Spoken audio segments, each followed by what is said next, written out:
Jesus had made a brief excursion across the Sea of Galilee to visit the area of Gadara, interrupting his program of visiting every one of the towns and villages in Galilee. But the people of Gadara, when they saw Jesus drive a legion of demons from a man into the pigs and destroy the pigs, urged Jesus to depart. They were not comfortable. The man wanted to come with Jesus, but Jesus said, "No, you return to your own house and tell what great things God has done for you."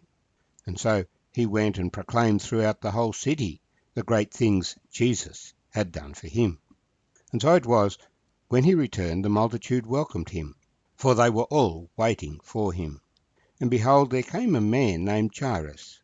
He was a ruler of the synagogue, and he fell down at Jesus' feet and begged him to come to his house. For he had an only daughter, about 12 years of age, and she was dying. But as he went, the multitudes thronged him. Now a woman having a flow of blood for 12 years, who had spent all her livelihood on physicians, and could not be healed by any, came from behind, and touched the border of his garment. And immediately her flow of blood stopped. And Jesus said, "Who touched me?"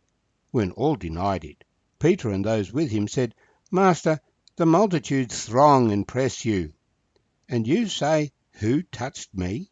But Jesus said, "Somebody touched me, for I perceived power going out from me." Now when the woman saw that she was not hidden, she came trembling, and falling down before him, she declared to him in the presence of all the people the reason she had touched him, and how she was healed immediately. And he said to her, "Daughter, be of good cheer, your faith has made you well.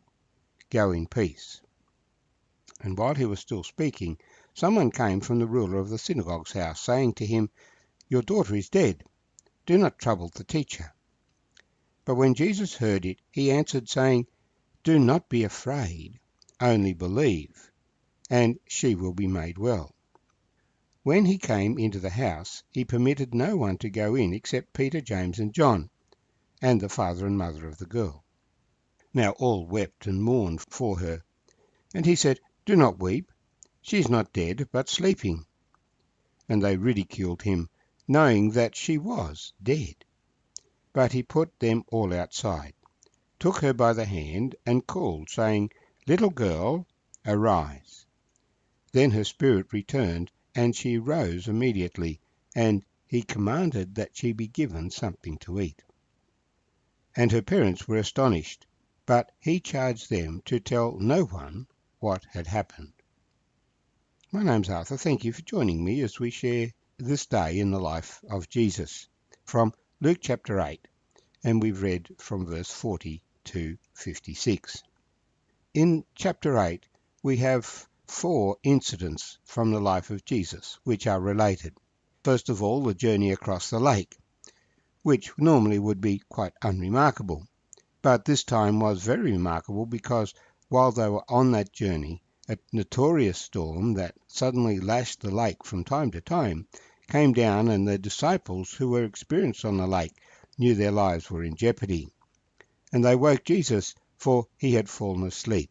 But he reprimanded them and said, "Where is your faith?" Implying that they should not have been so panicked. They should have let him just sleep and trusted God, that God would have delivered them through the storm. For all storms do end, and we can trust God in any storm. There are many psalms that one could recite to encourage you to look to the Lord in those circumstances. But the critical point that Luke is making is the disciples were challenged, "Where is your faith?" When they got over the other side to an area which was dominated by Gentiles, there was a large herd of pigs, which were unclean to the Israelites, but which are commonly used by Gentiles, grazing on the mountainside. But our focus is drawn to a man who comes running up to Jesus, very unkempt, no clothes, yelling and screaming. This man had serious mental issues, and people had tried to restrain him in the past, even as we try to restrain people who harm themselves and harm others. But he had not been restrained and lived out in the graveyard, in the tombs, and was well known in that community. But he came up to Jesus, and Jesus commanded the evil spirits in him to leave. But the people of that community, having lost so many pigs, demanded that Jesus leave.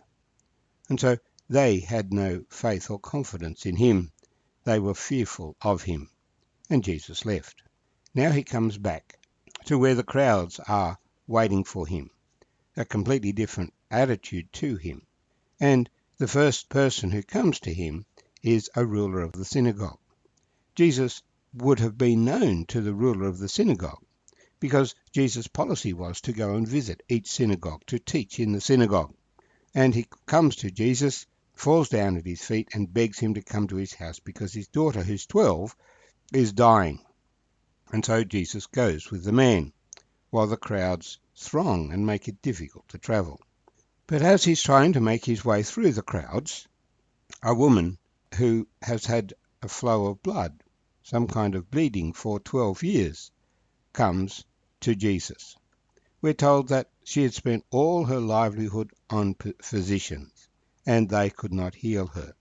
And so she came up behind Jesus and reached out and touched the hem of his garment, and immediately she felt in herself that she was healed. But Jesus sensed that someone had touched not just an accidental brushing against because they were in a crowd, but someone had actually reached out and touched him, and power had flown from him. So you can come close to Jesus and not experience his power.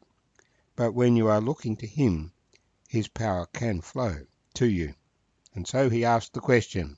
Now this woman, who would have been ashamed and embarrassed of her condition, did not immediately step forward.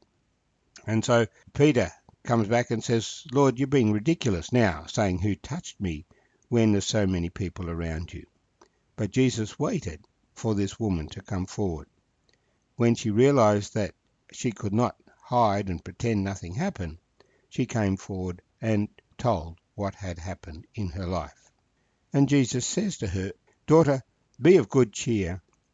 Your faith has made you well. Go in peace. So the contrast here between the disciples who, in the midst of the storm, thought they were drowning, and this daughter of Israel, who had spent all her livelihood, had done everything she could to find her own healing, but then comes to Jesus in expectation, she is made well. God does have an answer when we do not have an answer. And so she goes in peace. But this still leaves the ruler of the synagogue and his daughter. And just then someone comes and says, Your daughter is dead. Don't trouble the teacher. But when Jesus heard the saying, he said, Don't be afraid, only believe, and she will be made well. In other words, Jesus is saying, don't give up. Continue to trust me. And so they continue to the ruler of the synagogue's house. The women had gathered, and they were weeping, mourning the loss of the girl. But Jesus says, Don't weep, she's not dead, but sleeping. And they think him very strange, because they know she's dead. But he goes in with Peter, James, and John, and a mother and father, and says, Little girl, arise. And she does. Her parents were astonished. So they were not expecting, they were obeying Jesus, but they were not really expecting Jesus to raise the dead. And Jesus' instruction was them, don't tell people what has happened. Rejoice that God has healed your daughter, but don't tell. It was evidently not Jesus' purpose to raise lots of dead people at this point in time. He needs to teach them about the kingdom of God. So what do we learn? The disciples who knew Jesus failed to trust him in the storm. The community of Gadara feared him and sent him away. But this daughter of Israel knew that Jesus was her only answer. If she could just touch him, her faith made her well. She went in peace. And the ruler of the synagogue, when he was told that there was no hope, your daughter is dead, Jesus said to him, do not be afraid, only believe, and she will be made well.